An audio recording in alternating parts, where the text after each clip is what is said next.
Hi guys, Aussie Expat here. Today I am reviewing the best webcams available on the market. And for my purpose, this isn't for production. We're talking about using them for video conferencing. So there's a lot of people out there in the same boat doing remote work. And I just wanted to see if upgrading from the Logitech C920 to the quote unquote best webcams on the market would do anything for the money. So first up, we have the Logitech C920, the incumbent, usually available for $50 to $60. We have the Razer Kiyo Pro, available for $100 during sale, and then probably about $150 now.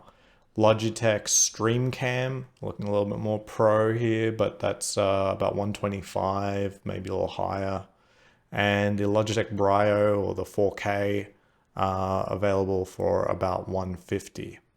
The notable exceptions here are the Dell UltraSharp and the Elgato Facecam, both of which have relatively similar hardware and similar problems that just I didn't even want to test. It wasn't really worth my time. They have like a fixed focal length. They have issues in even medium lighting. Just not really a camera that I really want to deal with. And by all means, even under ideal conditions, most people were saying the Brio was better. But I'm not looking for a camera that's good in ideal conditions. Like many remote workers, we don't care about this too much, but if we can get a little upgrade, that's good. So these are the players. And we're going to be looking at mainly this view here. And we're going to be comparing them. I'm going to run through a few things. One of those things is the lighting setup that I have. So I have just in my office here, just an overhead light here. I was putting out relatively yellow light. So this isn't, this is not ideal. It's not an ideal setup. But a couple of clamp lamps over there, $7 each, providing a little bit of flood. I think this is superior to, say, getting like a professional ring lamp or something like that, because it's going to be bouncing the light off the wall and you have a lot more diffuse light, resulting in the image that you see here where there aren't any sort of dark shadows forming around and that sort of thing. It looks relatively natural, relatively even, and you don't have like ring light reflections in my eyes and stuff like that. Now I do have a ring light. They serve a purpose, but I think for most people it's like a lot of money. It's a little hard to put around your desk setup, and the clamp lamps are $7. You put a few smart bulbs in them and you can control them with a smart controller with your voice. So that's very convenient setup, and that's what webcams are about. They're about convenience, because if you really wanted to go to the high end, just get a DSLR with the HDMI out, stuff like that, but this is about convenience. It's not about like, can you tweak these things to death and get an acceptable image? No, we're talking about reasonable stuff here. So let's vary up the lighting a little bit and start taking a look at the differences between these cameras. And first off, I want to say the software I'm using to do this is OBS, Open Broadcast System. And it allows me to fine tune exactly the settings that I'm pulling the data from the webcam. Basically, that doesn't happen when you're choosing webcam conferencing software. Web conferencing software is built for ease, so you're not really getting to select exactly the resolution and compression method that's being used. And so this is going to be higher than the video quality you're going to see in video conferencing software. But this is the best representation, the easiest way I can demonstrate for you at all four at the same time. I normally use a Mac, and a Mac is even worse at choosing the right settings for the camera, as in like it chooses like, potato settings for the camera. And what I can say is, even though there is going to be a difference, downgrade in almost every single case, especially after you go through compression, that's, for communication compression as opposed to this is all like broadcast compression. None of the differences put another camera over another. It in fact extended. Like the C920 was particularly terrible, and a little hint, it's not the best camera here. And so there weren't any changes when you go to webcam quality on a Mac that throw things off by the end. So I just want to go through a different lighting conditions. So one of the things I'll just put up front, like the Razer Kiyo Pro, its main weakness is that it seems to choose exposure that's a little high and a little bit in the middle of the image's average and not distinguishing foreground and background. So Alexa, turn off the office. So in this case here, I've turned off the overhead light and I've left the clamp lights back on. And so the foreground is lit and the background is completely dark. There's no other lights in the house illuminating this area apart from the foreground lights here. And this is the weakest you'll see the Kiyo Pro in these tests. And you can see my face is completely overexposed. You can see a lot of the background still, amazingly. The Logitechs are producing acceptable images here. Brio's kind of doing the same thing. My face is still a little bit overexposed, a few hot spots. Streamcam's doing pretty well, it's doing pretty well. And the C920 is doing okay too. So under this condition, the Kiyo Pro is probably fourth. It's just so overexposed. However, I think this particular setup, it would be extremely odd where someone would have really good foreground lighting, but no other light in the room at all. So let's reverse that up and see how that looks. So let's try the next condition, also unrealistic. We're gonna have no lights, just whatever's coming back from the screen. Alexa, turn off webcam. Okay, spooky. All right. So in this condition, the Kiyo Pro is the best, although it's having a lot of hard time getting hard focus and it's like floating around a little bit. But it is interesting, the Kiyo Pro is producing acceptable image and it is very, very dark in here. And there's really no image to speak of. Like you could barely see me in the Logitech. But yeah, another relatively unrealistic lighting condition, although I think being in the complete dark is going to be more likely than having, really good foreground lighting and no background lighting. So the Kiyo Pro is doing well here. And I think the reason is that the Kiyo Pro's got a sensor that comes from a security camera. Like that's its primary purpose, security camera. So it's designed to be doing well in low light. So there you go. That's where it's coming out. So let's go to a lighting condition where you have a little bit of light. Like it's not a dark room, but it's just not a room with a lot of light. Or it's like an overcast day, not much light is coming into the room and it's just not perfect. Alexa, set the office to 10%. Okay. So with a little bit of light in the room, we have all of the Logitechs are now alive and kicking. You could do a conference like this, but it is on the verge of absurdity still for the C920 and Streamcam. Maybe not as absurd as what we just saw before in the Kiyo Pro on complete dark, but you're actually getting some detail in again. Someone could tell you're speaking. They can see your eyes on the Streamcam and the C920. The Brio is doing relatively, well, it's doing a lot better, but there's a lot of noise.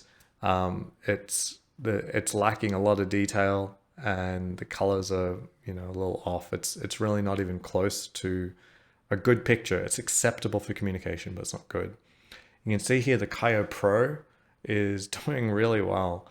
On my screen, I can see that compared to a good lighting setup, it's actually doing better on exposure, and it's just a tiny bit noisier than with more optimal lighting setup. So let's go back to just a full, turn on the overhead light in the room.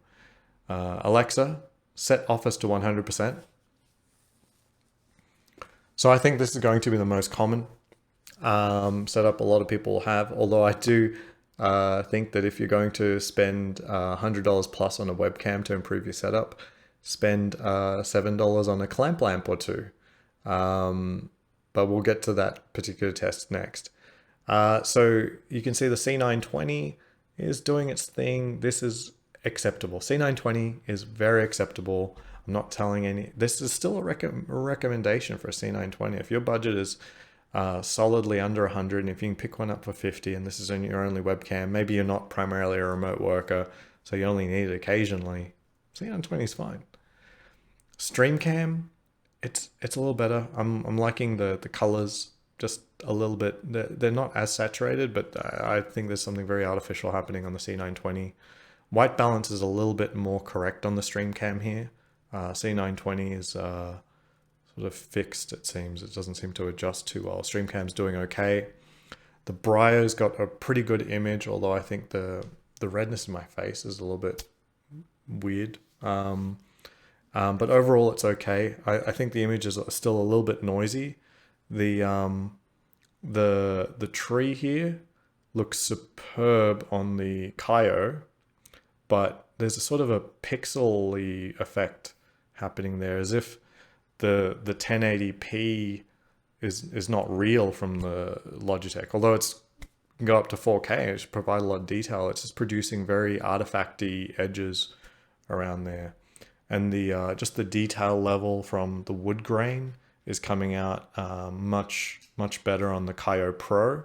So I don't think there's much here. I think the Kiyo Pro is in the lead, and the Brio is just a little bit overexposed over there. I have to do this mirroring stuff. So Kiyo Pro's a little bit, sorry, the Brio's a little bit overexposed. So let's go to a good lighting setup with a little bit of foreground, courtesy of some $7 clamp lamps. Alexa, set webcam to 35%. So with a little bit of foreground lighting, the Kiyo Pro is now in its sort of optimal state. I think you're getting like exposure that's maybe a touch too high overall. Like this door seems a little bit slightly blown out, but at least it's not my face. It's looking really good. C920 is looking the best it does. So, you know, getting good lighting on C920 is a good way to go. So if you have a C920 and if any of the previous lighting conditions, you know, you didn't like the look of it, but you like the look of it now and you own a C920, upgrade to a couple of clamp lamps. The Streamcam has a lot more detail, but ultimately I don't think it has there's something a little bit artificial about it, where I think it just seems like a C920 on steroids, where the software is tweaked a little bit and it's doing a slightly better job than the C920, but it's potentially not an image I would pay more money for. The Brio is definitely getting into overexposed territory, but it's got a lot of detail. I just don't think the image looks that great or natural.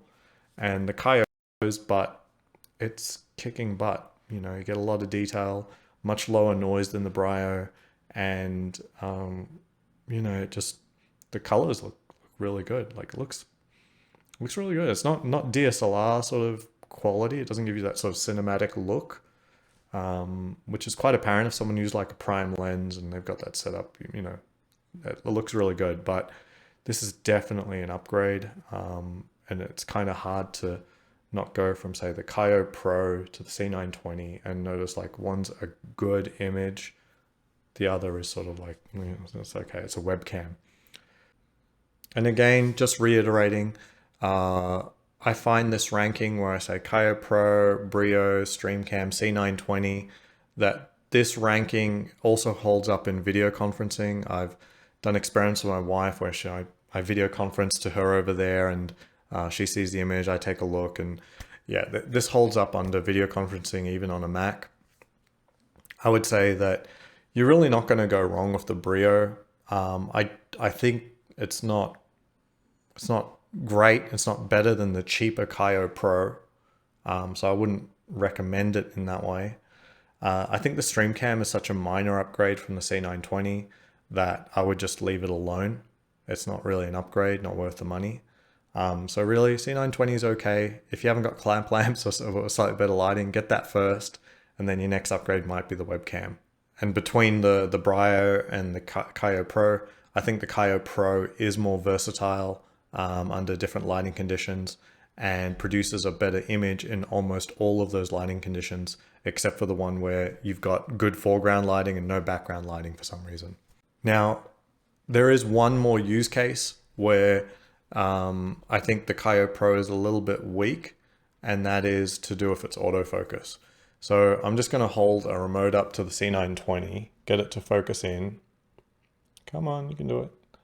And then 1, 2, and it has focused. And all of them are like that. I'll just do it quickly with the Brio. All the Logitechs are like this. It takes quite a while to do like a product object zoom in. Oh, wow, I can't even do it. Come on. Let's get zoomed. Focus. So you can see like, there we go. We got focus, pull back, 1, 2, like instant. So Brio is a little bit faster. I think Streamcam's pretty similar. Focus, 1, 2.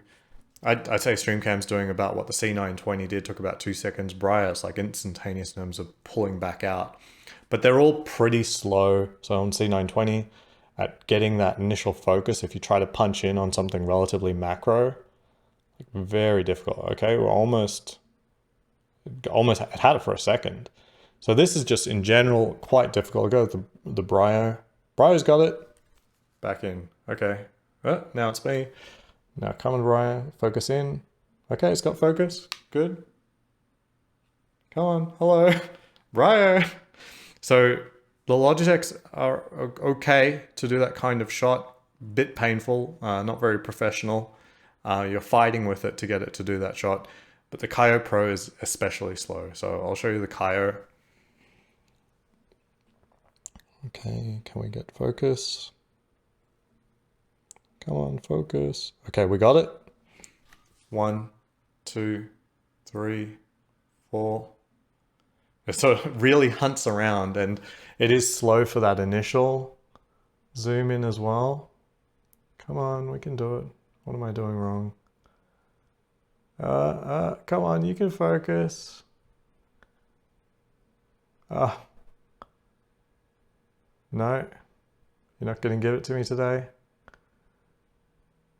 You can do it. No. So it's like, it's almost impossible sometimes. So I think that is a weakness of the Kiyo Pro. Its autofocus is a little bit hard to work with sometimes. In general, for this like video conferencing stuff, it's okay. But if you have to like punch in and do like a macro shot occasionally where you actually want some hard focus, like some people like showing their watch to the camera, like do watch videos, a lot of streams out there doing watches. But if you're doing some sort of product stuff like this, I'd say the Brio is the best one, but it's not great either way. But if you did have to do it a lot, the Brio is the way to go. All right, I hope this was informative to you. I did this because I found a lot of the reviews on webcams to be too focused on like going for like, I'm going to tune the crap out of it, something that no one would ever do with a webcam, in my opinion, for video conferencing, because yeah, we're not all Twitch streamers. There's a lot of us out there just working. We're just trying to get work done with these things, and we don't have all day to fiddle around with like the little settings and worry about if it keeps resetting between restarts and stuff like that. This is as out of the box as it gets, and this is what you see. All right, until next time, I'm Aussie Expat, out.